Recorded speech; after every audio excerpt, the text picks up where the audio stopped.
Yes guys, and welcome back guys to a brand new video guys, and in today's video guys, as you can see from the thumbnail and the title of this video guys, yes guys, I am doing 2 games in 1 video. I've not done one of these videos in a long time, so I thought I'm bringing it back. The reason why I'm doing 2 games in 1 video is because I took a bit of a break due to the new year, and I took an extended break last week due to the fact that United were not in the Carabao Cup. I took a bit of a break off YouTube, but we're now back on the grind now guys. The first game we are going to be talking about is Man United versus Burnley. Obviously that was played just before the new year, so that's the first game that we're going to be talking about. We made 6 changes from the last game against Newcastle. Talking about the starting 11, so we started with De Gea, Wan-Bissaka, Bailly, Maguire, Shaw, McTominay, Matic, Sancho, Greenwood, Cavani and Ronaldo. Now, slightly different change to this video. There's going to be no overall reaction. Talking about the game overall. What did I make of the game and the performance? I think this was a game that we had to go into, but it was all about get the win, get the 3 points, job done. Burnley no good this season. I thought, coming into this game, we had the confidence coming into this one, considering that we didn't get the result we wanted against Newcastle. We knew that Burnley were not that great this season, only 1 win under their belts, struggling in the relegation zone, and it's one of those games where it's a must win, must 3 points, and don't afford to drop points. I think we did that well. Obviously the best performance yet under Ralf Rangnick, obviously scoring more than 1 goal. I think the game overall was brilliant from the players. I think it wasn't a fantastic game overall due to the fact that the second half wasn't that great, but all in all I think it was the best performance yet under Ralf Rangnick, and I thought we did fantastically well from start to finish. Obviously the best performance yet, because we scored them more than 1 goal, which is brilliant in a game like that as well against Burnley. Burnley were rubbish as well, just due to the fact that relegation zone didn't help them that they had to change the goalkeeper as well in this game as well. Already the weakness in that team because of the change of the goalkeeper as well. I think it was a very good game overall. Got the 3 points, got the win. Good performance against a very good Burnley side that do like to take the game to teams as well. We had to make sure we had to be our best. We were at our best as well. I think getting into the game now, I thought the game had kicked off. I thought pretty equal game. It was an end-to-end game, open game. Both teams, I thought United were more in control, dominated the game more as well. I thought United had the better chances than Burnley. Burnley were just shit, trying to capitalise on mistakes that we made. Managed to get 1 goal just before half-time, which was good for them, which is a positive for them. The game had kicked off. Ronaldo had a chance and should have scored to make it 1-0.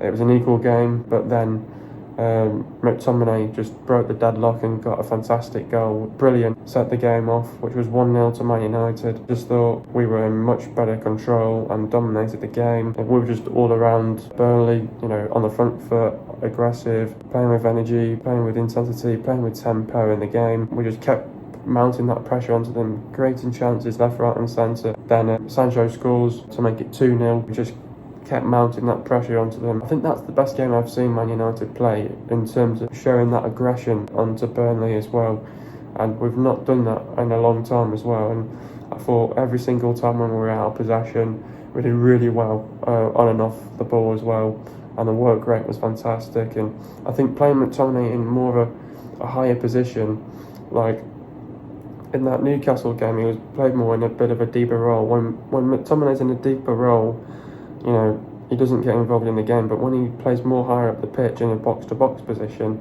and he can get past Bruno or whoever's there as the number 10, that's when he's better, in a better advanced position. So I think that the tactics in this game was brilliant. The way McTominay was more involved in the game, more, involved as well, not playing in a position that's in a more of a deeper position, and that's why you got to see the best out of McTominay, because he was playing in a more of an advanced position, in a more of a higher position, and he's more involved in the game as well. So he was getting the ball a lot as well, and obviously great vision for the first goal as well, to trap it back and to score it for the first goal.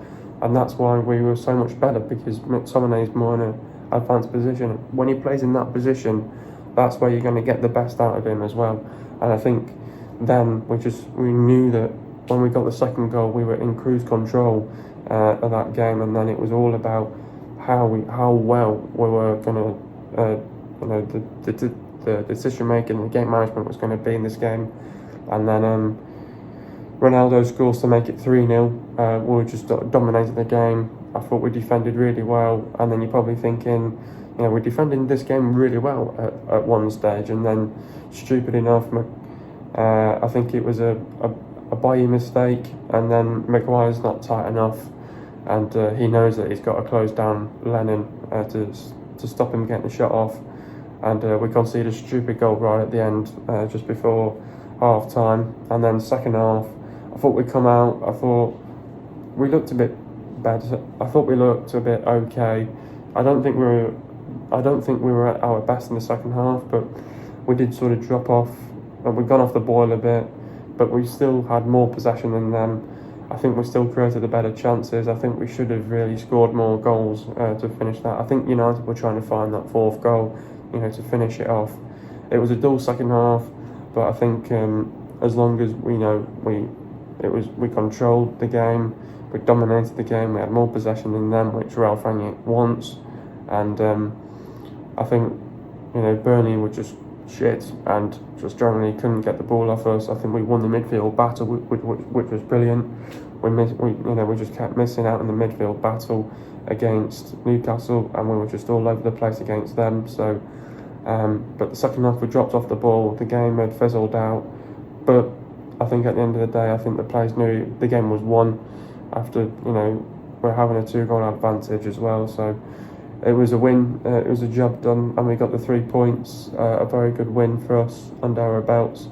And yeah, it was a brilliant win, and obviously the best game yet under Ralf Rangnick as well. Was it the best game we have performed under Ralf Rangnick, considering the game fizzled out in the second half? Of course it is, considering that the game fizzled out in the second half. It was a bit of a dull second half. I couldn't really find that fourth goal to finish the game off. It's still obviously the best game yet that we've played under Ralf Rangnick, because scored more than one goal, which is brilliant. You have to be scoring more than one goal as well. In those games where we were winning 1-0, there was obviously a game plan. Some games we got lucky. Yes, the game was fizzled out in the second half, but it was all about still getting a win, getting the 3 points matters, and don't afford to drop stupid points against Burnley. Of course, it's the best performance yet under Ralf Rangnick. We scored more than one goal. We scored 3 goals. Considering that the game wasn't that great in the second half, but we still performed at our best. We got the best out of the players, and when we really work hard and when we show the quality, and we know that we've got a better quality than them, and when you have all them 3 and you absolutely run your socks off and you get your reward then through getting that great win, and that's what we got. The quality paid the price, and we knew that the quality was going to be there as well, because there's nothing wrong with the quality, because we knew that we had the quality in the team. We just had to show it on the pitch. That's what we did. We took it into account and we won the game fair and square. But it was obviously the best performance yet, considering that the game had fizzled out in the second half. Who's my man of the match? I think it's pretty easy, this one, because considering that I can go through all the players, I think De Gea still had a good game. Wan-Bissaka had a very good game. Bailly was good. Maguire was could have been a bit better though with the goal that we conceded. Shaw was good. Matic was good. Tomine was good. I thought Sancho was brilliant. Greenwood was good as well. Cavani was good, and Ronaldo was good, and obviously getting a goal was brilliant. The player that really most standed out was McTominay. McTominay was just a different player in that game for sure. He deserved my man of the match. Getting into the goals now. First goal, Wan-Bissaka passed the ball to Greenwood. Greenwood shoots, gets blocked. Greenwood plays it back to Ronaldo. Ronaldo takes a heavy touch, falls into McTominay's path, and McTominay scores a great goal for 1-0. Second goal, Shaw passed the ball to Sancho. Sancho passed the ball back to Shaw. Shaw tries to cross the ball, gets a kind break. Shaw plays in Sancho. Sancho shoots and gets a deflection from me for 2-0. Third goal, great switch of Sancho. Sancho controls it, pass the ball to McTominay. McTominay shoots and Ronaldo scores a nice tap-in for 3-0. Getting into the stats now, possession for Man United it was 57.3%, and for Burnley it was 42.7%. Goals for Man United it was 3, and for Burnley it was 1. Total shots for Man United it was 18, and for Burnley it was 10. Shots on target for Man United it was 6, and for Burnley it was 3. Shot accuracy for Man United it was 33.3%, and for Burnley it was bang on 30%. Shots inside the box for Man United it was 12, and for Burnley it was 8. Shots outside the box for Man United it was 7, for Burnley it was 1. Total passes for Man United it was 484 passes, and for Burnley it was 355 passes. Pass accuracy for Man United it was 77.9%, and for Burnley it was 77.5%. Getting to the substitutions now, Bailly went off of Varane. Talk about Eric's performance. Erred for Lennon's goal when he was dispossessed by the winger, similarly to Raphael Varane at Newcastle. Then he got injured, not the send-off he wanted ahead of the Africa Cup of Nations. Greenwood went off a delay. Talk about Mason's performance. Alert on the ball but quiet in the first half. Jubasave in the second, and more an upbeat evening than in Newcastle. Ronaldo went off a thread talking about Cristiano's performance. Ended the first half in an assist and a goal, when his most memorable action was skying 1-on-1. Could have been more. So getting into the second game now, and that was Man United versus Wolves. Now coming into this game against Wolves, obviously the game was played at home at Old Trafford as well. Now coming into this game against Wolves, you were probably thinking, right, we've got the confidence now, we've got the momentum, and now this is another game that another must win for Manchester United. But we knew that coming into this game against Wolves, it was going to be much more difficult than against Burnley. Now the thing is, we won that game against Burnley 3-1. Burnley was shit in that game. They were not going to get a result against us anyway. They were crap. Going into this game against Wolves, it was completely going to be a different game. Wolves were a different side. They're not shit, but what you're seeing with Wolves is they're conceding less goals. They're not scoring a lot of goals this season as well. So this game was against Wolves was going to be a tight ending. It was going to be a tight game end to end. This game pissed me off royal against Wolves as well. But actually, let's just get into the two changes that we made from against. And so let's firstly just get into the two changes that we made in the last game against Burnley. Talking about the start 11, so we started with De Gea, Wan-Bissaka, Jones, Varane, Shaw, McTominay, Matic, Greenwood, Sancho, Ronaldo and Cavani. Getting into this game now against Wolves, we knew this was going to be a different encounter against Wolves. Like I just said then, Wolves have conceded less goals this season and they're not scoring many goals this season. Now coming into this game against Wolves, we knew that they were going to be a well-coached side, defensively very good as well. They know the way how they want to play. Obviously at the beginning of the season, that was probably when you wanted to play them. We beat them 1-0. Coming into this game, you would have been thinking, right, let's try at least get the double on Wolves this season. This pissed me off, this game, from start to finish. We've come into this game with confidence, momentum, and we got our bloody pants pulled down like prats.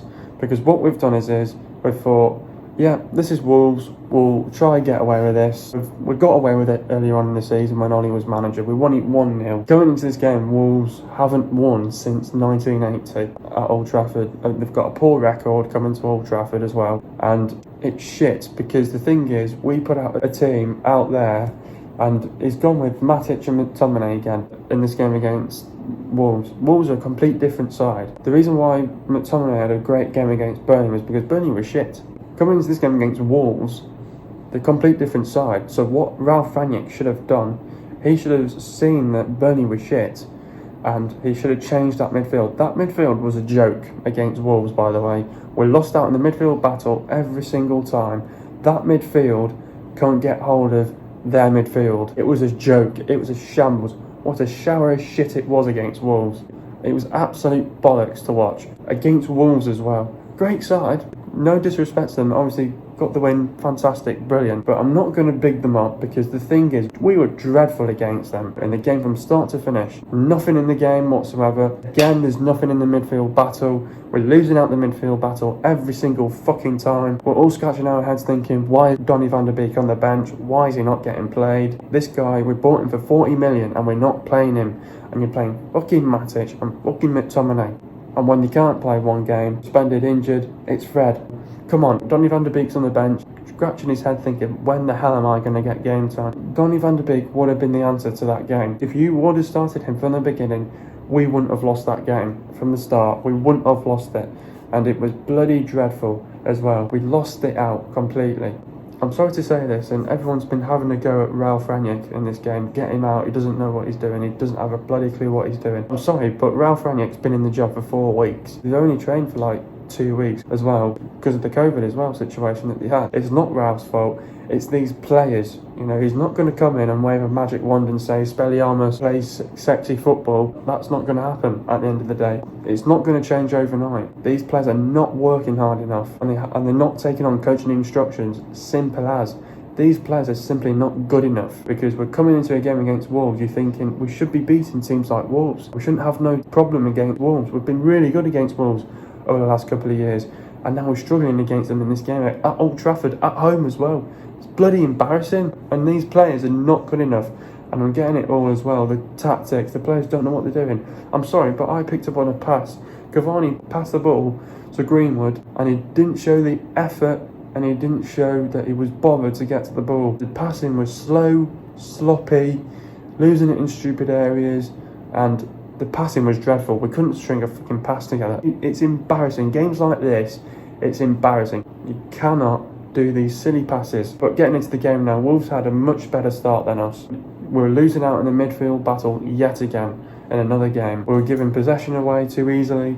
We were losing possession in silly areas.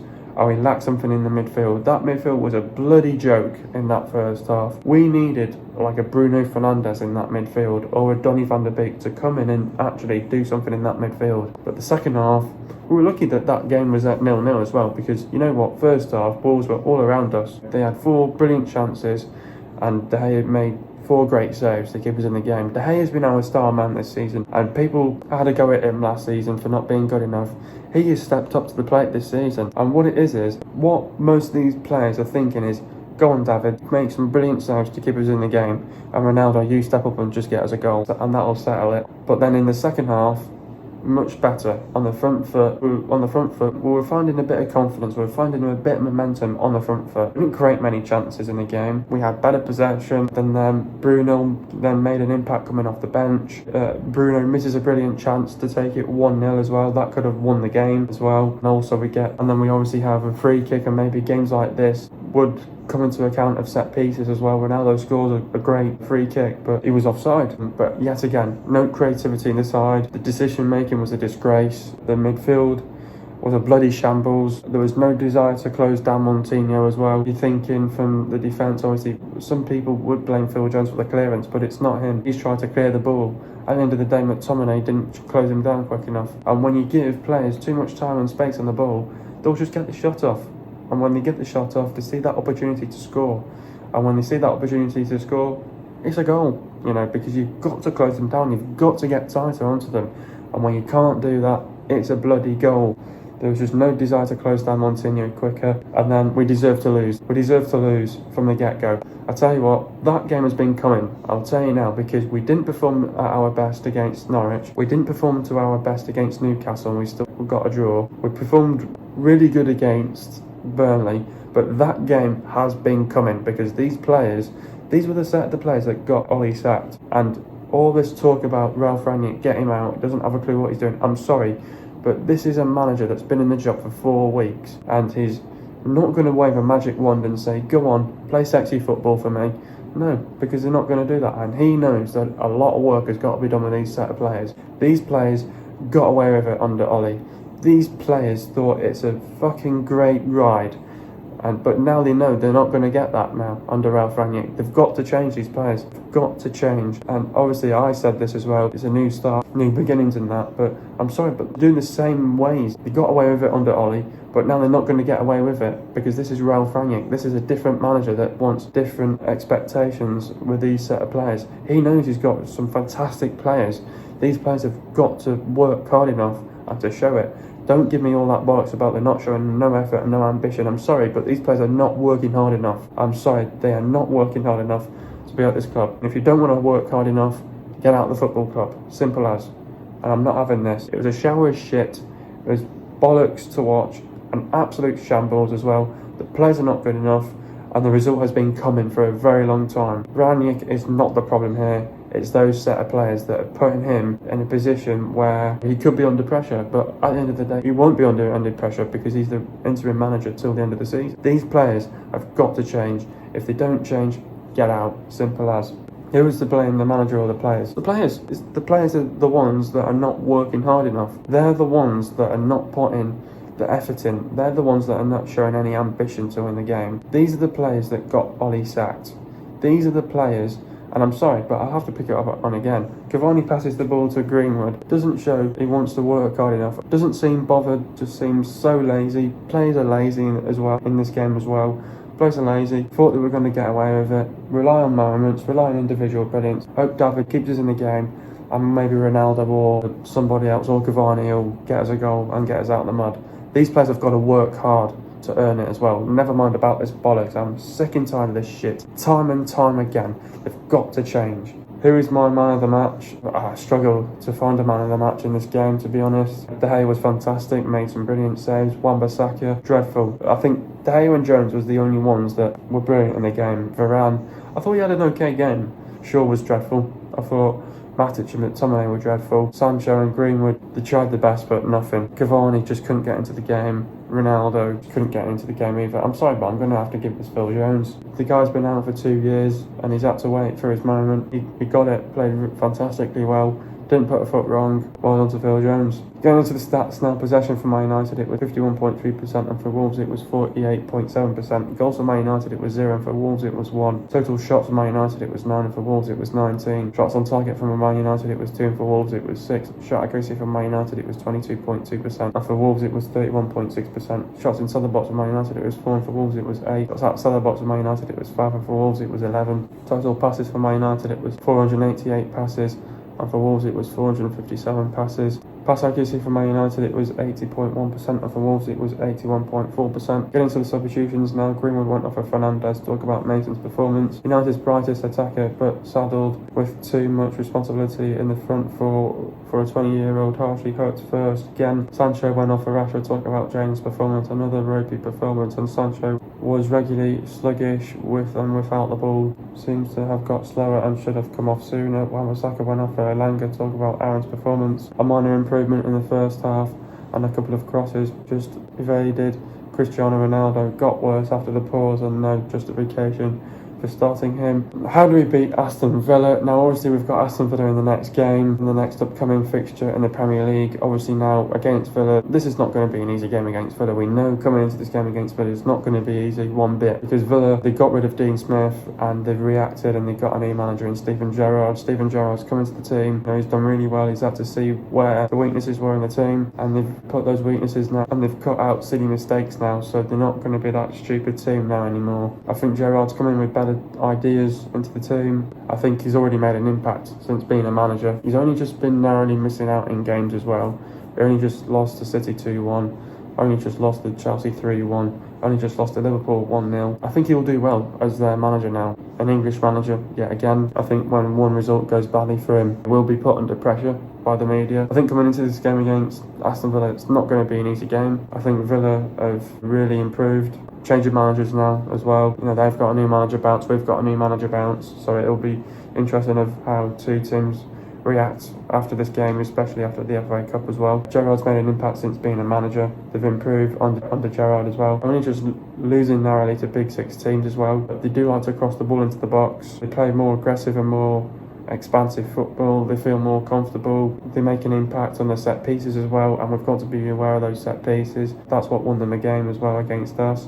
But they like to stretch teams out. They're very well drilled, well coached, very technical as well. Watch out for a long throw from Matty Cash. But they do give away silly penalties and silly mistakes, and I think that's what you got to capitalise on. Expose the left side of their defence. It can be a little bit weak as well at times. But when they pulled out of position, their defence is all over the place, and sometimes they don't show the desire to close down. But what we've got to do, we've got to make the runs in from behind. We're going to have to get in between the lines. We must defend properly as a team. Changes are going to be made in this game. Telles is going to come in, and McTominay can't play this game as well, so Telles and Wan-Bissaka must protect the flanks. The defending needs to be organised. We've got to capitalise on their mistakes, because they tend to do make mistakes. Telles and Wan-Bissaka have got to be effective. The passing has got to be quick. It can't be slow, sloppy. It's got to be quick. Don't make any mistakes unless they'll capitalise. Be explosive on the break. Villa will give us a game, and they will as well. Don't give Villa any confidence or momentum. We've got to defend properly on the set pieces. We've got to close them down. Don't give them any time and space on the ball. Don't let them get a shot off on goal. Got to stretch them out, play with a higher line, keep it tight at the back and defend properly as a team. Play with a high intensity, high tempo, play with intent in our play. Must play with energy and purpose, and we've got to be aggressive and be ruthless. Make the runs in from behind as well. Creativity is a must in this game as well. We've got to create the chances, take our chances, be clinical, commit men into the box. Movement in the box has got to be a threat as well, and you're thinking like players like Ronaldo and Cavani to be in that box for the movement as well, to be a threat in the game as well. Decision making will be key. Game management will be key. Stretch them out. Don't let them take control and dominate the game. Got to be quick on the break. Got to create the chances, attack the spaces, drive them out of position. We you need to have a quick and bright start. Getting an early goal would be crucial in a game like this. Make the right runs in the right channels, pick out the right pass, be explosive on the break. The quality in the final third has got to be there. Got to control and dominate the game. Underestimate them, don't leave any spaces or gaps open. We need to be tight and compact defensively, frustrate Villa. We've got to be strong, committed, don't afford to be lazy and make silly mistakes in silly areas, and play with fight, passion, heart, pride, commitment, determination and desire. Show character and team spirit when we've got to be switched on at all times. We need to be focused, stay concentrated, commit man into the box. Don't be afraid to make a tackle, be brave, take risks. Don't give the ball away cheaply. The midfield needs to close them down as well. Obviously, next up, we've got Villa. They're 13th in the table. Villa, fantastic side. You don't want to write them off. You know, you don't want to underestimate them now. Villa going away from home at Villa Park. Win, lose or draw in the FA Cup on Monday night. Whoever loses will be motivated to put it right in the Premier League. So I think if United progress on Monday night, Villa will want to try and put it right, try and beat us in the Premier League and try take points off us. I think whatever happens in the FA Cup, we're going to have to make sure that we do it again on Villa at Villa Park as well. I think it's going to be difficult to beat them twice in 1 week as well. I think Villa, great side now, you don't want to underestimate them in a time like this. They've made some great signings as well. I think Coutinho could be involved in this game as well. But we have to come into this game with the right game plan. We have to come into this game well prepared. We have to be ready for this game as well against Villa. They're never easy to go up against now. Yes, they have lost narrowly to the big six teams, but they are improving as a team. They are going to get better and they are going to kill mistakes when they need to kill the mistakes as well. We have to perform and we have to turn up. We have to perform for a full 90 minutes and turn up, and we have to make this game count. And a game like this against Villa, it's not going to be easy. It's definitely going to be tough. We have to be at our best. We can't afford to be sloppy or stupid in this game, and we're going to be on it from minute 1 to minute 90. We have to go in with the right mindset and the right mentality. Villa's no easy side. We have to be on it from minute 1 to minute 90. Getting the first goal will be crucial in a game like this against Villa. Great side, you don't want to write them off, and they will have a game plan in place. We've got to be on it from start to finish. We need to make this game count, and we need to make sure we get the 3 points against Villa. Great side, great manager, great team, got lots of quality there. Be a tough game, but we need to try and get the 3 points. Villa are scoring 1.3 goals per game. Villa are conceding 1.6 goals per game. Villa have won 7, drawn 1 and lost 11. They've lost to Watford 3-2, Chelsea 3-0, Tottenham 2-1, Wolves 3-2, Arsenal 3-1, West Ham 4-1, Southampton 1-0, City 2-1, Liverpool 1-0, Chelsea 3-1 and Brentford 2-1. Villa have lost 4 games at home so far this season. Villa have the 13th best defence in their league as well. The players to look out for is Martinez, Target, Konza, Young, House, Cash, Coutinho, Luis, McGinn, Buendia, Trezeguet, Nakamba, Ali Ghazi, Sanson, Aaron Ramsey, Jacob Ramsey, Watkins, Traore and Ings. Hope you guys have enjoyed another video. Be sure to leave a like, subscribe to my channel for more new, and I'll see you guys in a video in the next couple of days, and peace.